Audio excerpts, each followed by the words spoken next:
à propos de deux observations, cher enfant. Avant d'entendre l'argumentation du jury, veuillez s'il vous plaît donner un résumé de votre travail.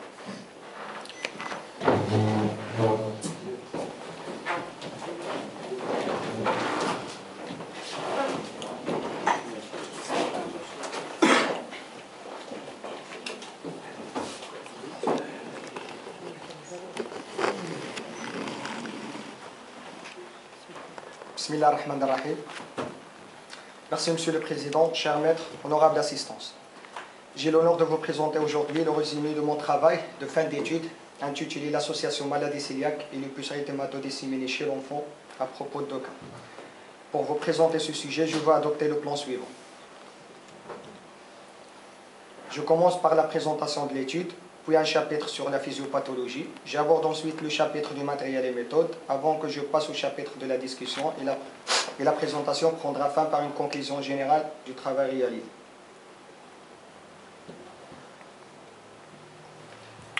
L'association maladie cœliaque et lupus érythématodisséminé est l'une des associations les moins connues dans le monde entier, puisqu'il a été rarement rapporté jusqu'à aujourd'hui, avec 23 cas retrouvés dans la littérature mondiale, dont 5 sont des enfants.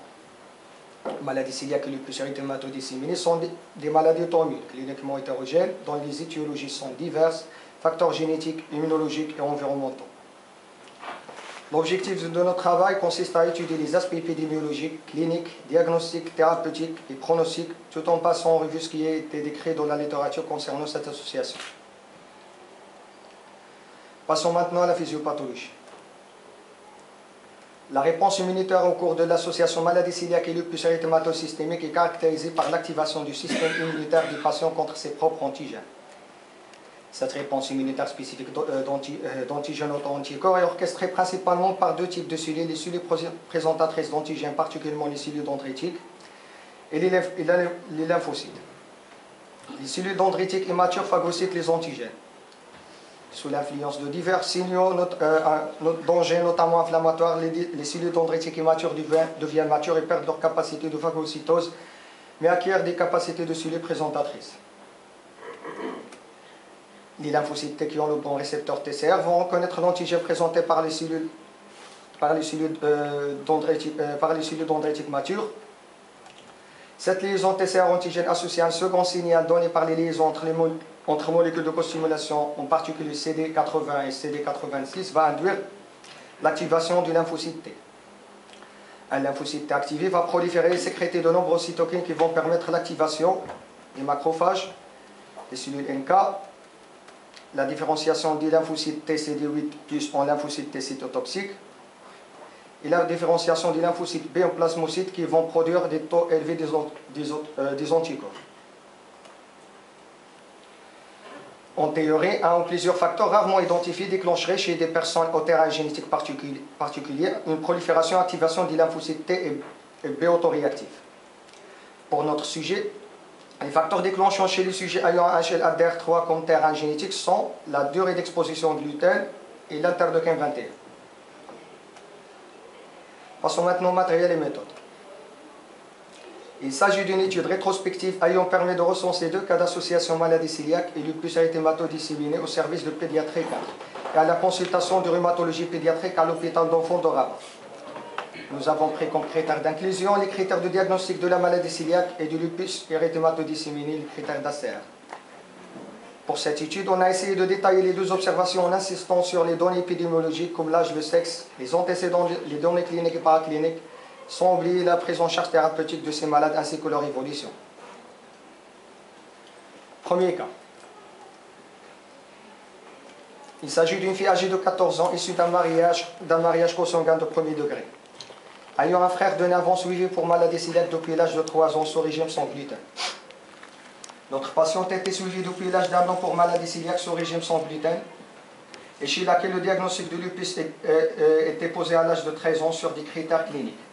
Les signes articulaires oligo-arthrite des 2 genoux, les signes cutanées lupus discoïde du visage, phénomène de Raynaud et ulcération labiale. Les signes rénoglomérulonéphrique classe 4 et 5 combinés, les signes cardiomyopathie hypokinétique et péricardite minime, et des critères paracliniques syndrome inflammatoire important, bilan immunologique positif. La fille a reçu des bolises de corticoïdes pendant 3 jours reliées par prednisone à raison de 35 mg par jour, puis un bolus mensuel de l'endoxane pendant 6 mois et Nivaquine 100 mg, un comprimé x2 par jour.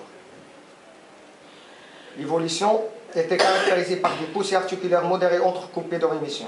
Mais depuis 4 mois, la fille a fait une poussée sévère avec une insuffisance rénale et la patiente fut adressée par le professeur Aït Omar au service de néphrologie adulte pour prise en charge. Deuxième cas. Il s'agit du frère Benjamin de notre patiente. Âgé de 10 ans, était suivi depuis l'âge de 3 ans pour maladie cœliaque sous régime sans gluten. L'enfant présentait depuis quelques mois des arthralgies d'allure inflammatoire avec un syndrome inflammatoire important et bilan immunologique positif en faveur d'un lupus érythématodisséminé. L'enfant était mis sous corticothérapie à raison d'1 mg par kilo par jour avec une dégression progressive et les antipaludiens de synthèse Nivaquine 100 mg, un comprimé x2 par jour. L'évolution était favorable avec normalisation des bilans biologiques et disparition des signes cliniques. Passons maintenant au chapitre de la discussion. La revue de la littérature mondiale n'a permis de retrouver que 23 cas confirmés et publiés d'association entre le lupus érythématosystémique et la maladie cœliaque, dont 5 sont des enfants. Les 5 cas sont détaillés dans ce tableau. D'après ce tableau, on constate que la maladie cœliaque a été concomitante au lupus érythématosystémique dans un cas. Elle est apparue après 2 ans d'évolution dans un cas. Elle l'a précédé de plusieurs années dans 3 cas.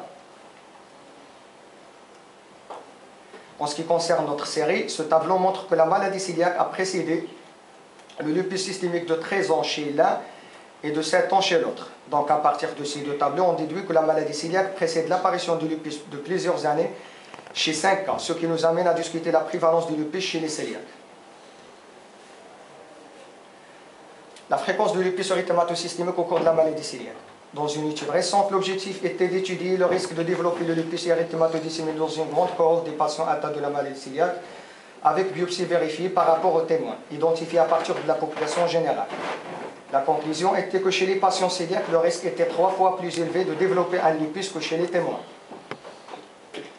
Pour la fréquence de la maladie cœliaque au cours de lupus, une équipe de chercheurs américains du Texas ont tenté de déterminer la prévalence de la maladie cœliaque chez les patients atteints de lupus systémique.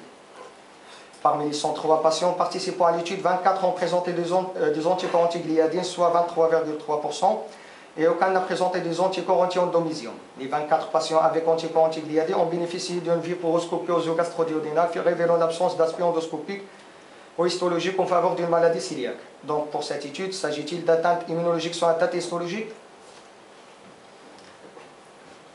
Donc au total, le faible nombre de cas rapportés, l'absence de la maladie cœliaque dans d'autres maladies, notamment les rhumatismes inflammatoires chroniques, ne permet pas aux experts de conclure au caractère significatif ou plutôt fortuit de cette association sur les simples données épidémiologiques. Passons maintenant aux étiologies. L'étiologie est complexe et multifactorielle, génétique, immunologique et environnementaux. On a comme facteur génétique la présence d'un fond génétique commun, l'HLA-B8-DR3. Pour les facteurs immunologiques, c'est la contribution de l'interleukine 21. Et pour les facteurs environnementaux, c'est la durée d'exposition au gluten.